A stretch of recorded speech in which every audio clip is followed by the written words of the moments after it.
This is an article written by a Lyft driver. It gives you a little bit of a perspective how some drivers feel. He says, I'm a Lyft driver. My passengers act like I'm part of the app. Again, my passengers act like I'm part of the app. When riders come into my car, it's as if the human behind the wheel disappears. Pretty deep. There it is. There's that pink Lyft sign you know so well. Little fake golden chain there. Now, in the future, ride-hailing passengers may conjure autonomous vehicles to their doorsteps with a few taps in an app. Currently, the vehicles come equipped with drivers. Some passengers, however, seem to have moved beyond our technological limitations to a conceptual world where human drivers have fallen into desuetude. In these riders' minds, we are already in an era of autonomous vehicles. And I'm going to leave the link below if you want to read it. I'm a flesh and blood Lyft driver in Portland, Oregon. I drive a 2016 white Kia Optima hybrid. I pick up passengers in the early morning dark. When I begin to accelerate with a rider in my back seat, I sometimes imagine after reaching a certain speed that the real me disappears. For some reason, I don't have that same feeling. I'm replaced by an illusory me, the generic invisible driver who many Lyft passengers seem to have in mind. I can sort of relate to that. When I started working as a Lyft driver a few years ago, not me, him, I talked and acted the way I do among the many strangers I engage with every day. But soon I found out that passengers acted differently from how I expected they would in a stranger's car with a stranger behind a wheel. Later, I realized my behavior had changed too. My experiences are those of a driver, but I think about how the rides must feel from a passenger's perspective. Based on what some have told me, they feel uncomfortable during entirely silent rides, so I always start with a couple of generic conversation prompts. It's pretty easy to tell when someone wants a quiet ride, that's true. But other people are looking for someone to talk to, and I'm happy to oblige. Passengers also tell me about experiences with other drivers who've made them uncomfortable by hitting on them or going on political rants. I know that feeling. I've also... One second, I apologize. I've also read about incidents where the drivers have been assaulted by passengers and passengers by drivers. Passengers and drivers are two strangers in a moving vehicle. Some of what seems to be a passenger's indifference to me is probably their way of dealing with what is a potentially frightening experience. However, many passengers seem to lump the app, my car, and me into one mega app. It's as if initiating the ride through an app turns the experience of my driving them in my car into a different experience from what in reality is a guy driving them somewhere in his car. This guy goes deep, dude. I don't know. I don't really care less what they think.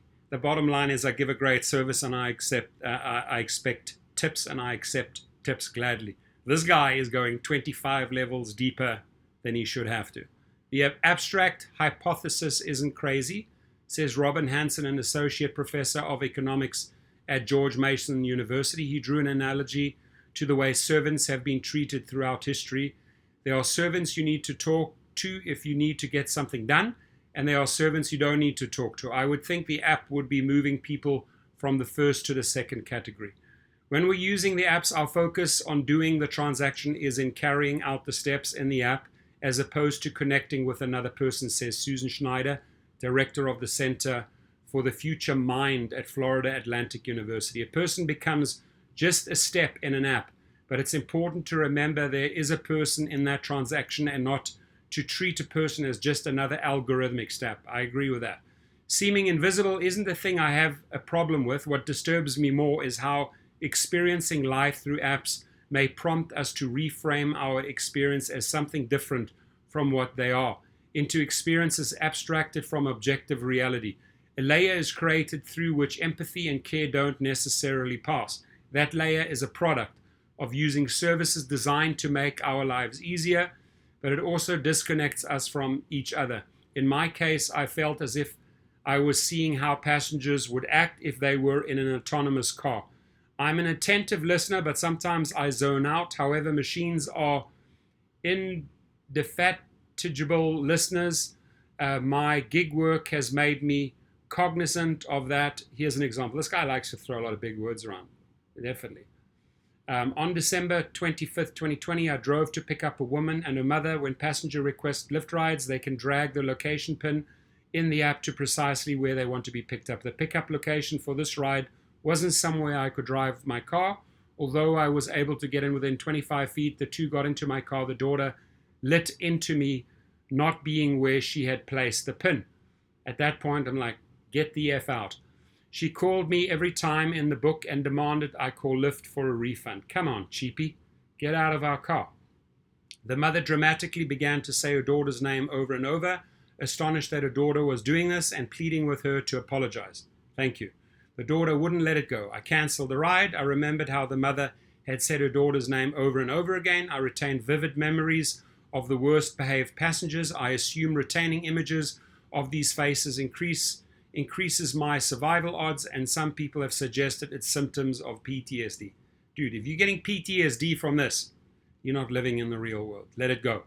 2 months later, I looked at my Facebook feed and saw the woman's face in my people you may know section. This spooked me. How did she get there? What if she was stalking me? Dude's paranoid. Wanting to get in another rant about the location pin. This guy's way too fearful.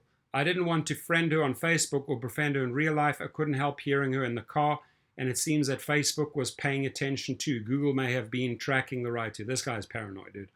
30 years ago, Hansen says, before there was so much surveillance or computer information on people, when the issue came up, everyone was really concerned about it, he says. Now people keep wishfully thinking that even though they have given away lots of information, it's not being used against them, or it won't be used against them very much. And it's never been made clear to them how easy it would be for the information to be shared, he says. In my experience as a driver, when viewed through an app like Lyft, it's easy to view others as abstractions, as less than real, and treat them accordingly. I provide an essential service to many of my passengers. For different reasons, they are incapable of driving themselves, and I serve as a sort of souped up, albeit ad hoc service animal.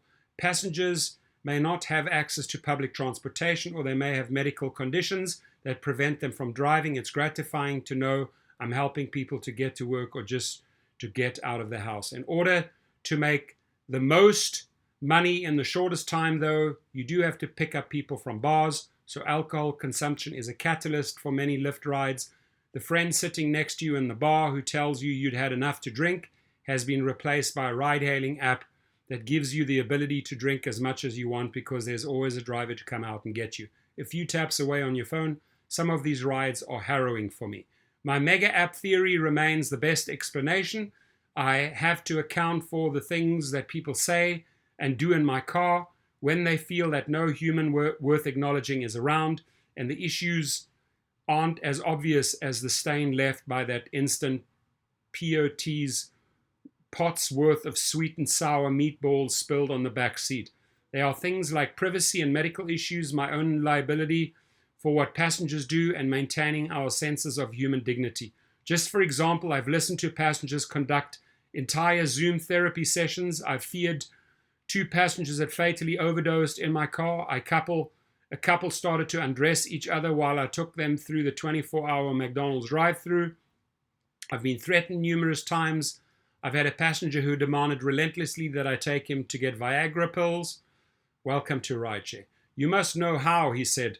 Why won't you answer me? He wouldn't believe I had no idea how to procure the pills and wouldn't stop asking before I finally left him off at the seedy motel he'd entered into the app as his destination. I drove a woman who, after we started the trip, said I had a hurry because her appendix was about to burst.